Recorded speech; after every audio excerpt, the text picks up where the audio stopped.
In any event, we got one more guest here for this Tuesday edition of Bang the Book Radio. That is professional handicapper Rolf Michaels from WagerTalk.com. Rolf, how's it going today, man? Going good, Adam. Thank you. Good to get you back on the program here. I know you're a little bit under the weather, so we'll get through this the best we can here today. And didn't get you on the show last week, Rolf. You had some things going on, but in terms of looking at the bowl results that we've already seen and sort of the impact that it's had in the betting market so far, kind of interesting to look at, how some of these conferences are being rated based on what happened on Saturday. Yeah, I don't look that much into it. You look at some conferences, and yes, when conferences play each other, you have the historic numbers, and some teams have done better or worse. The MAC traditionally has been getting bashed in bowl games, and because they are just a weaker conference. But one thing to remember as we move on, since we won't be talking next week, is a lot of those rankings for the major Power 5 conferences are determined on what teams make the playoffs. When the Big Ten had a team in the playoffs, you had the number 2 seed playing the SEC number 2 seed. With the Ohio State Buckeyes not in the playoffs this week, Ohio State, you have the number 1 slot playing the 2. So each of those are shifted. So a couple years ago, when you had Georgia and Alabama in there, the number 3 SEC team was facing the number 1 team from out of conference. So it's changed a lot with the playoffs at how many teams or what conferences have teams in the playoffs. So you have to be careful when you're looking at the history of those standings. No, that's an excellent point there. Definitely glad that you brought that up. And with you, we're going to talk about the Saturday, December 22nd bowl games here, the Birmingham Bowl, Armed Forces Bowl, Dollar General Bowl, and then the Hawaii Bowl. One thing I do want to mention, an oversight on yesterday's show, and in fact, Kyle mentioned this to me right after we got off the air, that game in the Bahamas, FIU and Toledo, enormous totals move on that game, down from 68.5 or so all the way into the 61.5 range. Big-time weather considerations for that game. 30-mile-per-hour winds, lots of rain, potentially in the forecast there for that one. So, again, with some of these bowl games here, and obviously Friday's other bowl game in Boise, Idaho, still got to make sure you're paying attention to the weather because that's a very important thing that, the teams really have to deal with in those types of conditions. So, Rolf, let's look at Saturday, and let's talk about the Birmingham Bowl between Wake Forest and Memphis. Obviously, this one, as the name would suggest, in Birmingham. So not really any kind of home field advantage for either one of these teams. Wake Forest from the ACC, a stronger conference than Memphis in the AAC. Memphis still a 3.5-point favorite. Yeah, and, you look at Memphis, and obviously they've done what they've done, but they've done it with Darrell Henderson and, 1,906 yards. So, that's obviously a huge loss for them because Memphis's offense runs through him. I tend to look at 6-6 teams. Something for our listeners. One of the biggest motivation tools I have, if I have a 6-6 team, is if they're an underdog, they're clean 63% against the spread. Why? Well, you have the entire offseason. Either you win this bowl game and you have a winning program and that goes down in your record books, or you have a losing program. So to me, one of the biggest motivators in these bowl games are 6-6 teams. So when I have an ACC 6-6 team, that's a bowl game that has, to me, I still believe he has a coaching edge. And I look at while they've given up a lot of yards per carry rushing, I think they're a live dog in this game with the matchups. Yeah, when you look at this one here, you've got Memphis 3.5-point favorite, as I mentioned, total climbing from 73 to 75. I do like both of these coaches. I think Mike Norvell's done a fantastic job in Memphis. I also think Wake Forest, obviously with Dave Clawson, a guy who's a very, very good head coach. Underrated coaching matchup here, but I do think, Dave Clawson does have a little bit of an edge. And I love that 7-6 thing. What was that 6? They're 20-12 since 2014, 62.5%. But even better, a 6-6 bowl team that won its last game to get in. That means you've been playing bowl football. You were 5-6. You have to win to get the bowl. You win that game. You're 40-21, 65.6%. That's 6-6 teams that won their last game to get to this bowl. And keep in mind, too, way in when Wake Forest won that last game to get to a bowl, they pummeled Duke 59-7. And they also had that comeback win against NC State a few weeks prior to that. So, for Wake Forest, a slip up at home against Pitt, Pitt was a pretty good team, and Wake Forest not a great rush defense. But, two big road wins for the Demon Deacons to get to a bowl game. And also, you kind of wonder for Memphis a little bit here, too. I mean, their goal for the season was to win the AAC conference title game. They got to it. They got UCF with a backup quarterback and still gave up 56 points and lost that game. So you do kind of wonder about their mindset a little bit. Yeah, absolutely. That has to be a letdown situation, blowing, I think, a 30-3 lead. So, it's a situation where I think motivation, normally you don't think motivation comes from an ACC team against a CUSA team. In this, I really think it can be the case. One more thing here, too. Memphis defensive coordinator Chris Ball hired as the new head coach at Northern Arizona. So we've had some coordinators leaving their programs here as well. Obviously, it didn't really matter for Appalachian State and Utah State. They both won in blowout fashion. But, we got some coordinators on the move here, taking FCS jobs and things of that sort as well. So you certainly want to factor that into your handicapping process. Let's go to game 224, the Armed Forces Bowl between Houston and Army. This one down in Fort Worth, Texas. Army coming off of the win over Navy. Commander-in-Chief's trophy, winning streak over Navy continues. Now they draw Houston in the bowl game. What do you think about this one with Army laying 3.5? Well, normally, I don't like a team going to the same bowl. If you remember last year, Army played and beat San Diego State as a 6.5-point dog, 42-35. But with Army, I think you are excited. They were worried about not getting to a bowl. The matches weren't lining up where they had a chance to not go bowling, which would have been ludicrous. So them going to a bowl, and obviously a bowl called the Armed Forces Bowl, I think you negate that same bowl experience back-to-back year. You look at Houston, they are a very powerful dog going 13-3-1, but fewer teams have bigger losses than they do, losing DeAndre King, their quarterback, and Ed Oliver, and they have 3 defensive linemen out of their 2 deep. They fired their DC as well, so they're going through a lot of processes.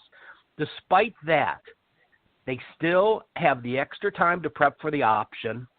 I like this Army defense very, very much, and I think the game is going to lean to the under. You have the biggest discrepancy of all the bowls in time of possession. Army was number 1 in the country in time of possession. Houston was last in time of possession. I think that changes a little bit without the quarterback. I look for this to be a lower-scoring Armed Forces Bowl. Well, and you look here for Army, Jay Bateman, their defensive coordinator, getting hired by North Carolina to go work for Mac Brown. So a pretty strong hire there from Mac Brown, getting Army's DC, Jay Bateman. And, again, these are the important things that you want to consider here. But even with that DC change, we've seen this total drop over a touchdown for this game here in Fort Worth. I could be wrong. I think weather was supposed to be a factor in this bowl game, so we'll have to double-check that as we go throughout the week here. But, the question for Houston here to me is without De'Ara King, and, apparently they're expected to have one of the better backups in the country in Clayton Tune, even though he's only completed 44.7% of his passes this year. The question for me is, how efficient is Houston with a limited number of possessions? Because Army should dictate time of possession for the most part in this game. Houston's still going to move fast. Doesn't matter who's at quarterback. How efficient are they? That's the question. I think this is a tough handicap, honestly. Well, I agree. As far as the game goes, I am not surprised at all. If Army wins this game handily, Houston, how excited are you? You're 8-4. This isn't the bowl. And though Army's a 10-win team, they're not perceived as being one of the biggest bowls. The kids from Houston, you have an in-state bowl. How excited are you going to see an area you've probably been to 10 times? So, while you may have a little bit of your home support is going to be there because your family and friends can make the easy trip. It's still going to be an Army. It's still going to be an Army crowd. We saw the military always draw well when they go there. So I could see Houston fading and Army winning this if I had to pick a side, and winning it by double digits. Well, and as we look at the forecast here for this game on Saturday, no precipitation in the forecast. Should be nice and sunny, but it will be windy. Gusts up in the 20-mile-per-hour range. Obviously, that hurts Houston a lot more than it would hurt Army. Army probably doesn't have to throw a pass if they don't want to in this game. But Houston, certainly would like to stretch the field and throw the football a little bit. Maybe the weather conditions prohibit that some, but winds expected to cut down a little bit over the course of the game. So maybe Houston in the second half can get that offense going as the wind chills down a little bit. All right, Buffalo and Troy in Mobile, the Dollar General Bowl here in this one. Troy with a shot to get to 10 wins. That's where I want to start with this game. Troy is a short underdog here, but they have been the preferred side with the early betting action that we've seen, down from 3 to 2 or 2.5. Yeah, and that's the side I would agree with. You have another team here. Who knows? The Dollar General Bowl may be a better bowl to go to than going to Detroit as the MAC champion. But, Buffalo's another team that's disappointed they didn't get the MAC title. In going to a bowl is a powerful incentive, but in the MAC, I think it's more important to win the title because your bowls are all switched anyway. You do have Buffalo that's a powerful 18-6-2 against the spread their last 26 games. But this is the first game for Lance Leipold, the head coach. They're 0-2. They've only been to 2 bowl games in their history. They were a FCS team, just over a decade ago. MAC teams, like we mentioned, MAC teams 1-10 straight up, 1-11 straight up now, 3-7-1 ATS in bowls. In Troy, powerful defense. Neil Brown 2-0 straight up in ATS and bowls. This is a team that went to Lincoln and beat Nebraska. Troy is number 1 in special teams. A lot of people don't look at special teams ratings. Their special teams are awesome. And just an angle that doesn't have many parameters to it, but it's something I looked up just because it was unusual to me. And since 2006, only 15 times have a team scored 14 points or less in their last 2 games going to a bowl. Those teams are 11-4 ATS and 10-5 over/under. Well, and as we're talking here, we're seeing some Army money hit the board, 3.5s with extra juice, even a 4 out there, and it looks like somebody of pretty good influence out there did jump on Army for that game coming up here on Saturday. So just a little bit of breaking news. Was that you, Adam? Yeah, it was totally me. I wish I could move money like that, man. I wish all of us could, quite frankly. But that one is definitely one on the rise right now. And I think this is another really good coaching matchup. Like that Memphis-Wake Forest game, I think is pretty good. I think this one is exceptional with Lance Leipold and Neil Brown. I think the most surprising thing about this bowl game is that both of those guys are coaching it and didn't get hired somewhere else. Yeah, you would think. I mean, the what Buffalo's done, and they even did it with some injuries. I mean, Jackson missed a couple games, and their receiver Patterson, who's going to be an NFL receiver, missed a couple games, and Troy just keeps doing it. I think of the two, I actually think Neil Brown has the higher upside, but Buffalo, you have the person who has the success in the lower divisions moving up. So I agree with you. It's surprising neither got a look, but couple more coaching changes, and all of a sudden you have that domino effect that can ripple down. So don't speak too quickly yet. Yeah, I certainly think both guys have new jobs for the 2020 season. They should stick out 2019, I imagine, at this point, but I think 2020, both of those guys wind up going somewhere else. One more bowl game here for Saturday, and then we'll transition to the college basketball side of things for a little bit. Louisiana Tech and Hawaii. Hawaii at home for the Hawaii Bowl, but only a 1-point favorite here. And up until this season, Hawaii's home field advantage had not been very much at all. In fact, with what I did to calculate my home field advantage numbers for this year, I was only giving Hawaii 2 points of home field edge because, yeah, it's a long travel, but they weren't covering numbers. They weren't even winning they weren't even winning straight up in a lot of cases. So I really watered down their home field advantage. It appears to be quite watered down in this game. Well, because you don't have the travel effect. When you're playing Mountain West games and you only have 7 days between games, it is a negative to make that long trip. Here you don't have that. The kids are there in plenty of time. They take a couple days off. they're going to the best bowl destination there is, unless you're in the playoffs. So to me, it's really a positive for the road team. You look at Hawaii, and you talked about their numbers. Well, they're 7-19-1 ATS at home their last 27 games, and as a favorite, Hawaii is 3-15 against the spread. La Tech is a team that clearly has the best player on the field. You have a defensive lineman who's going to be in the NFL, Sack Daddy Ferguson, 15 sacks, probably going to be a number one pick. I will take Skip Holtz in a bowl. He's 4-0 straight up, 3-1 ATS. If I'm going to get Skip Holtz in a bowl, I'm going to take it. Now, I don't give USF, I downgraded because they're playing in their home facility. When you're Hawaii, unless you have that special season, like they had a couple years ago where they had 12 wins, unless you have that season, your bowl destination is the Hawaii Bowl. You can't afford to go anywhere else. So, you don't have that negative because you've reached your goal of getting here. You had 8 wins, and prior to the season, I think Hawaii's over-under on the season was 3. They shocked the world with the run and shoot, that Colorado State game, week 1A, and then moving on, they had that lull in the middle. So I think they're happy where they are. They won their final games to get to 8 wins. I think an 8-win Hawaii team is better than anyone on that staff or team hoped for. And in this situation, I think I'm certainly backing Holtz. Well, and you look at this game, and one of the interesting arguments about bowl season is, do you want a team that's playing really well coming into it that's going to stay focused throughout, the bowl prep period, or do you want a team that's not playing well? Louisiana Tech did not play well down the stretch. They got blown away in Stark Vegas against Mississippi State 45-3, only beat Rice 28-13, and Rice was terrible again this year. Lost to Southern Miss 21-20, then lost at home on Senior Day to Western Kentucky, who only had 3 wins, fired their head coach, and they got doubled up in that game 30-15. So is that a positive for you for Louisiana Tech here, the way that they played down the stretch? Well, I think when you look at it, I think the defense is going to play well. And you had an offense, and Jamar Smith, really struggled. He had a 14-9 ratio, only completed 57%.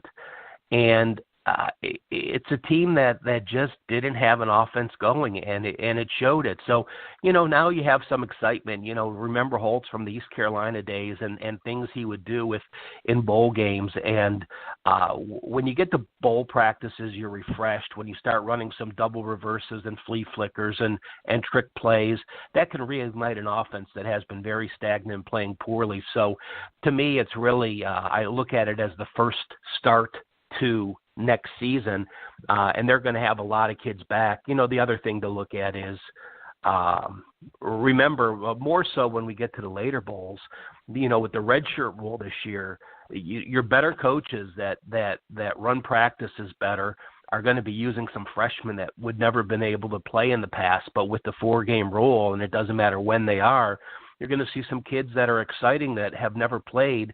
Hawaii played a lot of freshmen because they had a young team. La Tech didn't. So you may see some of those kids working into the mix. All right, we'll move over to the college basketball side here. And one thing I want to mention as a follow-up from yesterday's show, we talked with Kyle Hunter about the spot for Florida A&M. They played in Salt Lake City last night against Utah, lost by 29. Utah did cover every number that was out there. I think they were close to 21-point favorite. Tonight, Florida A&M plays at Oregon, and in fact, it's a 3 p.m. local time tip-off. So it's a 21-hour turnaround, I believe, for Florida A&M with travel from Salt Lake City up to Eugene. That lines up from 25 to 27 now, but probably the worst spot I've ever seen in college for the Florida A&M Rattlers. So I just wanted to update that here on today's show. Rolf, did you have anything you wanted to add to that one? My favorite spot, in that same scenario used to be the Mountain West Conference tournaments. And what happens was in the Missouri Valley, in the Missouri Valley Conference, the number 1 seed didn't play the first day, and the worst seed played at 8 o'clock at night and then had to play at 11 a.m. the next day. So it was about a just over 12-hour turnaround when the worst seed in the Missouri Valley had to play the number 1 seed. It was gold for about 9 straight years. The line has adjusted accordingly since, but, those are rare instances. In fact, I played almost against the situation last night. Northern Colorado played at San Diego 3 nights ago, and then last night against the hectic New Mexico State. When you're on these breaks like this, and, we'll talk about the home edge, it's very tough to play those couple days because you haven't played probably in 7 or 8 days, and then all of a sudden back-to-back days, your legs aren't quite used to it. In fact, Florida A&M, prior to playing Utah, their previous game was 8 days ago against Georgia Tech on the road. So I completely agree. It's a situation, but, again, the line has clearly adjusted because of it now. So as I'm scrolling through the ESPN schedule page here today, tickets for that Florida A&M Oregon game can be had on the third-party website for $2. Appalachian State Georgetown, tickets available for $2. At Value City Arena tonight in Columbus, tickets are $4. Albany and Providence, $2 will get you in the door. Drexel and UConn, $7 will get you in the door. Xavier and Missouri, pretty decent game there, $3 to get in the building there in Columbia. So what does that tell you? Well, attendance is going to be down a little bit here with everything that's going on. Students are on break. The holidays are coming up. You're going to have some lesser home court advantages, to say the least. Well, how much do you cut yours down? I cut it by about a point, maybe a little bit more, depending on the situation. Now, I did, this isn't the same scenario. I did run before the show a query on teams that haven't played in 7 days and then are playing again, because most teams had a 7 or 8 day break because of finals. A couple teams played here or there. You saw the weak schedules, the very light schedules we had. And I will say this, I was sort of surprised. Everything fit. Every scenario, a home favorite, a home dog, a small home favorite, a big home favorite, everything fit from 47 to 53% in that situation of having 7 days or more off. So if you think, a lot of times I look and I prefer, again, I don't have any numbers to back this up with defensive efficiencies, but after a 7 or 8 day break, I think it's easier to get your defense back into mid-season form than it is in offense, especially the teams that shoot the threes. So when we look at these situations and the breaks, I do tend to lean with road teams and with defensive teams. Well, that makes a lot of sense. I certainly agree, because you got to get your offensive timing down, your offensive spacing, you got to get back into rhythm with your shot in game conditions. And, it's always interesting. I mean, last night we had a spot, Arizona State played 2 nights ago against Georgia, but that game took a lot out of them. They were down by 18, came back to win it. Then they play with 1 day rest against Vanderbilt, and Vanderbilt just kind of out-muscled them in that game last night. Closed a 1.5-point favorite, won by 16. Game stayed well under the total. But that was one where, maybe the break helped Vanderbilt, but largely because of the spot that Arizona State was in more than anything. So it is interesting to sort of, try and determine what matters the most here at this time of the year. Yeah, and you have to remember, that Arizona State was not a good game, even though they played. Remember, Vanderbilt lost their best player to injury, their point guard ACL, a couple games prior. So Vanderbilt was a team trying to find its transition. And, Vanderbilt was a team that was on a 12-day layoff. They had played Middle Tennessee on December the 5th, Wednesday the 5th. They beat them 79-51, and then they're playing 12 days later, Monday the 17th. So I don't really remember. I'm sure there's only a handful of times where a team hasn't played a game in 12 days. That didn't even catch my eye till right now while we're speaking. The only reason I know is because I wrote up a preview over at BangTheBook.com for it. I suggested the first half under, which did come through in that one nicely because of, that layoff. I mean, like you said, I think that you have to sort of look towards defensive teams and look towards unders a little bit with a long layoff. So that could be a betting angle that people want to look into here, during the finals period.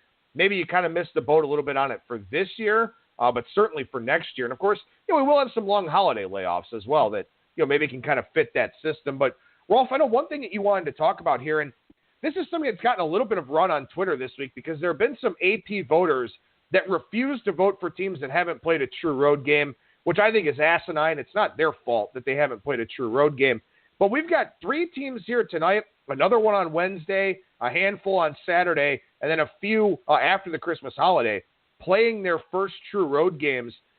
Who are some of those teams, and what do those spots mean to you?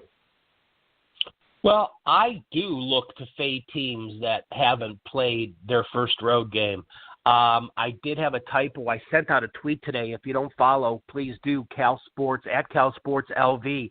I do a lot of trends, a lot of angles tweets, and I don't give many personal opinions. I just sort of give information. I had Auburn against NC State tonight. That is actually Wednesday. But tonight, San Jose and USF play at Stanford and FIU.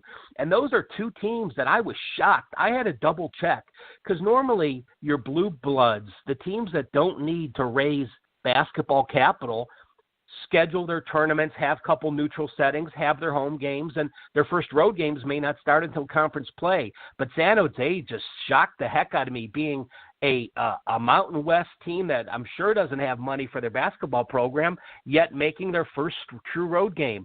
USF, again, at FIU tonight. And then we have Auburn and UCLA on Wednesday. They're playing at NC State and Cincinnati. On Saturday, Boston College, Clemson, and Kansas playing DePaul, South Carolina, and Arizona State. Kentucky, first road start, December 29th at Louisville. Connecticut, Texas, and Texas Tech, January 2nd. West Virginia, January 5th. And the final team to play a true road game, January the 8th. Duke will go to Wake Forest. January 8th, your first true road game. Well, I think what's fascinating is the last 5 teams you mentioned, UConn, Texas, Texas Tech, West Virginia, and Duke, their first true road game is a conference game, which is remarkable to think about. And, could be a very obvious angle. Obviously for Texas, it would help for Kansas State to get Wade back in that game. But, that's a very different environment, playing the day after New Year's Day on the road in a conference game that actually means something. Yeah, these students will still be on break and all that, but still, that is remarkable. And also, San Jose State, this is a basketball program that I think it was, 2 or 3 years ago, they were trying to get kids from the football team to walk onto the basketball team because they didn't have enough players to actually play. They were running out there with some games no subs at all. For them to not get some paycheck games, that kind of stuns me. But the one that stands the most to me, UCLA tomorrow night, first true road game in the Queen City in Cincinnati. That's a long way away from home. Oh, yeah, and especially the struggles UCLA has, and I'll tell you what, Cincy's offense has been absolutely pitiful, but their defense is in midseason form. So Cincinnati will be a little fired up. They're off a loss to Mississippi State. They only scored 59 points on the road. Back at home where they beat Xavier by 15, beat Northern Kentucky by 13, and they'll be ready to play. They only have South Carolina State on deck Saturday, so they have nothing that they have to worry about in the future. All hands on deck for Mick Cronin and his crew. Well, and I think the amazing thing is that, you look at this spot for UCLA, and they're coming all the way out to Cincinnati, and then they're playing Ohio State in a neutral site game in Chicago. So, that I think obviously the first road game is a challenging one. That one's not a true road game, with the game being in Chicago. But, you're away from home now for an extended period of time for the first time this season. That's a little bit of a shock to the system, too. Well, and not only are you away from home, you're playing by far the best defense you ever faced. Cincinnati right now about number 15 in efficiency defense. So, they played Michigan State here in Vegas at the Orleans and only scored 67 points against them. And, I think you're going to see a total here in the 130s for that game tomorrow.